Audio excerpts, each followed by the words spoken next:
Hello guys, welcome back to my YouTube channel.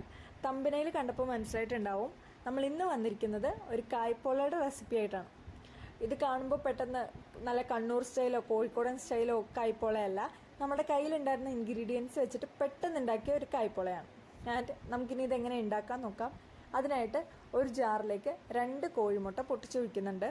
നമ്മൾക്ക് എന്തോരമാണോ വേണ്ടത്, എന്തോരം ക്വാണ്ടിറ്റിയിലാണോ വേണ്ടത് അതനുസരിച്ച് കോഴിമുട്ടയുടെ എണ്ണം കൂട്ടുകയോ കുറയ്ക്കുകയോ ചെയ്യാം. പക്ഷേ ഞാൻ ഉണ്ടാക്കിയ ക്വാണ്ടിറ്റിയിൽ ഇത്രയും മുട്ട പോരായിരുന്നു എന്ന് എനിക്ക് തോന്നിയായിരുന്നു. ഒരു 2 മുട്ട കൂടി വേണമെന്ന് എനിക്ക് തോന്നിയായിരുന്നു.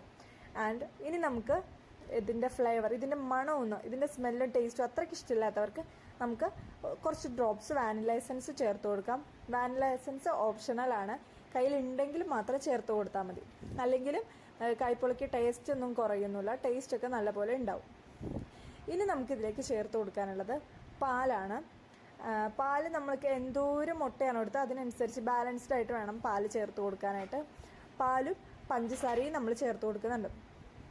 പഞ്ചസാര ചേർക്കുമ്പോൾ അറിയാലോ നമ്മൾ മുട്ടയുടെ കൂടെയാണ്, അപ്പോൾ അതിനനുസരിച്ച് ഓരോരുത്തരുടെയും മധുരത്തിൻ്റെ പ്രിഫറൻസ് അനുസരിച്ച് അതും കൂട്ടുക കുറക്കുക ചെയ്യാം.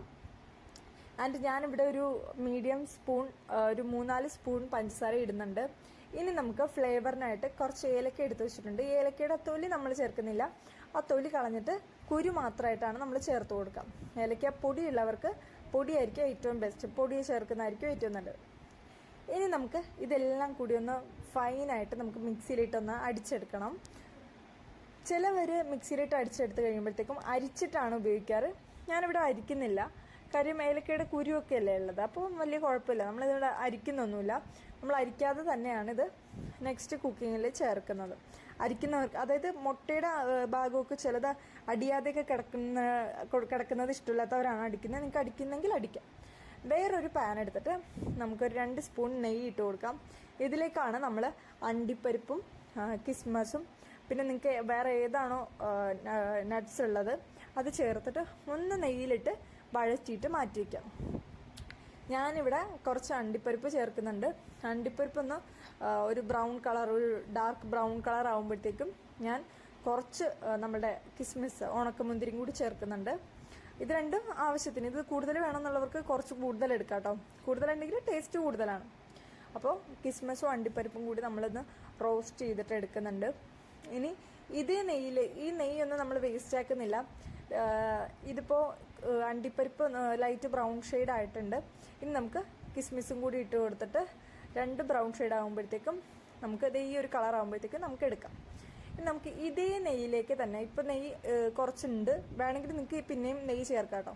ഇതേ നെയ്യിലേക്ക് തന്നെ നമ്മൾ 2 ഏത്തപ്പഴത്തിൻ്റെ നമ്മൾ ചെറുതായിട്ട് കട്ട് ചെയ്തത് മാറ്റി വെച്ചിട്ടുണ്ട്. ഞാനിവിടെ 2 ഏത്തപ്പഴം എടുത്തിരിക്കുന്നത് കേട്ടോ. അത്യാവശ്യം പഴുത്തത് എടുക്കാനായിട്ട് ശ്രമിക്കാം. അപ്പോൾ ഏത്തപ്പഴം നമ്മൾ ഇതേ നെയ്യിലിട്ട് തന്നെ ഒന്ന് വഴറ്റിയെടുക്കണം.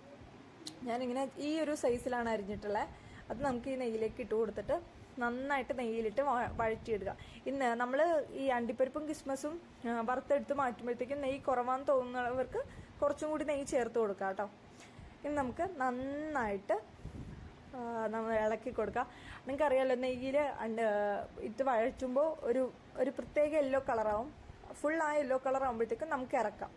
ലൈക്ക് ഈ ഒരു കളർ കിട്ടണം നമുക്ക്. ഈ ഒരു കളർ കിട്ടിക്കഴിയുമ്പോഴത്തേക്കും നമുക്കിത് ഇറക്കി വെക്കാം. അതിൻ്റെ ചൂട് മാറണമെന്നൊന്നുമില്ല കേട്ടോ. നമുക്ക് എന്തിലാണോ നമ്മൾ വേവിക്കാൻ നോക്കുന്നത് ആ ഒരു സമയത്തേക്ക് ഞാനിവിടെ ഇഡ്ഡലി പാത്രത്തിലേക്ക് നമ്മുടെ വാഴയില വാട്ടിയിട്ട് വെച്ചിട്ടുണ്ട്. അതിലേക്ക് നമ്മുടെ ഈ പഴം കുറച്ച് വിതർത്തി വെച്ചിട്ടുണ്ട്. ഇനി നമ്മൾ നേരത്തെ അടിച്ചു വെച്ച പാലും മുട്ടയും പഞ്ചസാരയും വാനില എസൻസും കൂടി അടിച്ചു വെച്ചില്ല, അത് നമുക്ക് ഇതിലേക്ക് ഇങ്ങനെ ചേർത്ത് കൊടുക്കാം. ഞാൻ നേരത്തെ പറഞ്ഞ പോലെ നമ്മുടെ സാധാരണ കായ്പോള ഉണ്ടാക്കുന്ന പോലെ അല്ല ഞാനിവിടെ ഇത് ഉണ്ടാക്കിക്കണേ, അപ്പം അതിൻ്റെ കുറച്ച് വ്യത്യാസങ്ങൾ ഉണ്ടാവും. അപ്പോൾ നമ്മളിതിങ്ങനെ ചേർത്ത് പാലൊഴിച്ച് കഴിയുമ്പോഴത്തേക്കും എവിടെയെങ്കിലും പഴം കൂടി ഇരിപ്പുണ്ടെങ്കിൽ അതൊന്ന് ഇടവിട്ട് മാറ്റി കൊടുത്തിട്ട് വേണം ചെയ്യാനായിട്ട്. ഞാൻ നേരത്തെ പറഞ്ഞ പോലെ വെള്ളം പോലെ ആയിപ്പോയി, കാര്യം ഞാൻ മുട്ട 2 കൂടി വേണമെന്ന് പറഞ്ഞായിരുന്നല്ലോ, അതാണ് ഞാൻ വെള്ളം പോലെ വയ്ക്കുന്നത്. പക്ഷേ ഉണ്ടാക്കിയപ്പോഴത്തേക്കും നല്ല ടേസ്റ്റ് ഉണ്ടായിരുന്നു, നമുക്ക് സെറ്റായിട്ട് തന്നെ കിട്ടി. അപ്പം ഫുള്ള് നമ്മൾ പാലും മുട്ടയും കൂടി ഒഴിച്ച് വെച്ചിട്ട് നമുക്കൊരു 20 മിനിറ്റ് വേവിക്കാം. ഒരു 15 മിനിറ്റ് കഴിഞ്ഞപ്പോഴത്തേക്കുമാണ് ഇങ്ങനെ ഇരിക്കുന്നത്.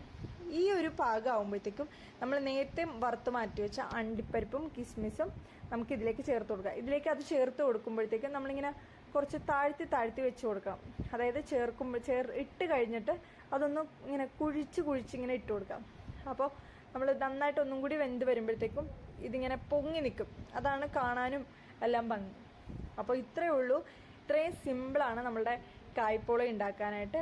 അപ്പോൾ എല്ലാവരും മുട്ടയും പാലും മാത്രം മതി. അപ്പോൾ എല്ലാവരും വീട്ടിൽ ട്രൈ ചെയ്ത് നോക്കുക. വീഡിയോ ഇഷ്ടമായെങ്കിൽ ലൈക്ക് ചെയ്യുക, ഷെയർ ചെയ്യുക, സബ്സ്ക്രൈബ് ചെയ്യുക.